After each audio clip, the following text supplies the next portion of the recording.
talk us through this huge area. The professor and former Canadian politician Michael Ignatieff joins me from Harvard. Welcome to you. Thank you. And in the studio here, Martin Jakes, author of When China Rules the World, and the activist and founder of the Libyan youth movement, Ayat Manima.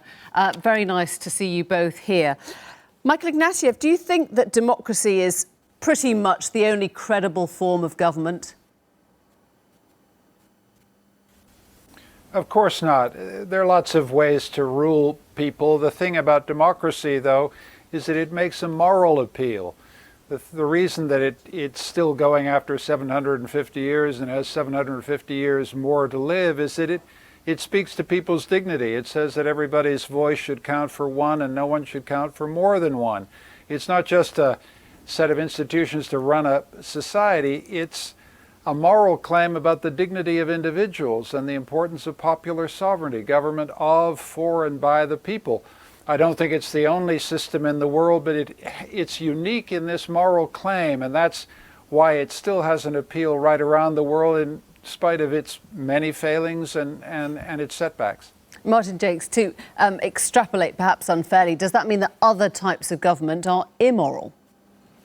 No, well, I don't think they are. And I think I agree with Michael that there are many types of government, and democracy has been a very powerful one and a very influential one. But if you look at the world, it's very diverse. Obviously the most outstanding example of this difference, as the film showed, is China. And the point being then that many people would say that's a type of government that is not particularly moral. Well, I think that it's delivered extraordinary results over the last 30 years. It's presided over the most remarkable economic transformation probably in human history. It's absolutely transformed living standards of the whole population. And it's taken 600, 700 million people out of poverty during that period. Now, you know, that is also a moral question, which is the right of people to escape from poverty and the right of people to have a decent standard of living. So there are many aspects to the moral question of governance. Ayat Manima, you've lived through the Arab Spring in Libya, and that, of course, the whole spring began as a response to economic hardship. I mean, when you look at the state that Libya is in, dreadful, many people will say it didn't work, it wasn't the right time, it wasn't the right form of government. I think that what Michael just said about appealing to the individual need to live in dignity and have a sense of living in a place where your vote, your voice, your contribution counts to a collective. And I think that's what Libyans want to see happen in their country. Has it happened yet? Not necessarily, but it is much better than what we had before, where nobody's voice counted. And I think it was a question of that. But why do you think it hasn't worked? I mean, I know there are political reasons, but more fundamentally than that, why do you think it works in some places and not others? I mean, I think the question of evaluating it at this stage is not necessarily the correct question to be asking. I think to think that we can have a 4-year timer on Libya and then take an assessment and say, well, has democracy worked or not, is too short-sighted, an approach to take. I think it's going to take much longer before we can even begin to measure whether or not democracy was successful.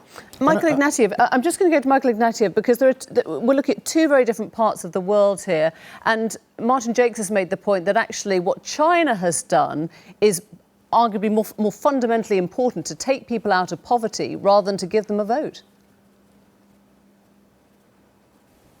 Well, the question, I don't want to deny Martin's powerful point, the number of people taken out of poverty.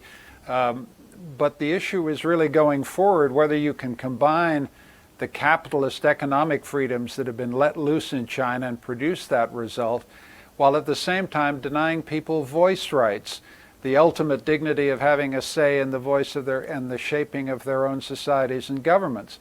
Whether you can have, private freedom and public despotism. That's the issue. I quite acknowledge the achievements of the Chinese. What I'm asking is whether in 50 years you can continue denying people voice rights and public freedom while allowing them private freedom. That's what we don't know. The great thing about democracy is that it's tried to put together private economic freedom with public freedom, and that linking of the two kinds of freedom is one of the reasons why democracy is still in business, and why I'm a little more pessimistic than Martin that this kind of authoritarian capitalism has the future that many people see there. I'm more doubtful. Do you think that authoritarian capitalism has a future? I mean, they've certainly, nothing has happened in Hong Kong or the protests to suggest that China is under any threat, right? On the contrary.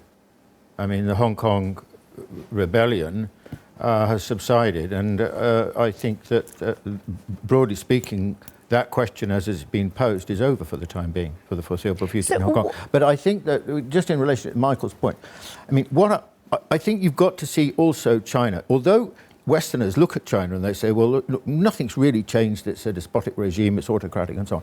But if you compare China today with the China of 30 years ago, or after the death of Mao, there's been a complete transformation in people's lifestyles and people's rights and the way people live and so on. So what you have had in China is a fairly rapid process, actually, of growing representativity, growing accountability and growing transparency. Well, I mean, what is very interesting is that Hong Kong, China has been somewhere that the West have, if you like, tried to export their democracy, and it's come up against limitations. Do you think, from the perspective of the Arab Spring, that democracy is something the West should export? Is it welcomed?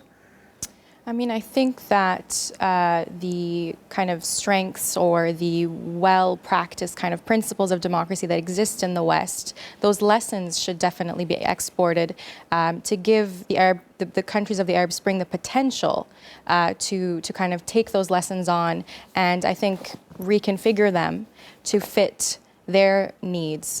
We're talking about a people that have a different history, have different needs, and exist in a different region. And so I think that we need to think of democracy as a concept that can be customized for these different societies. And I think that just because we haven't seen it happen before, that it can't kind of come into shape. And I think it's very exciting, and hopefully we'll see that moving forward. And it's not necessarily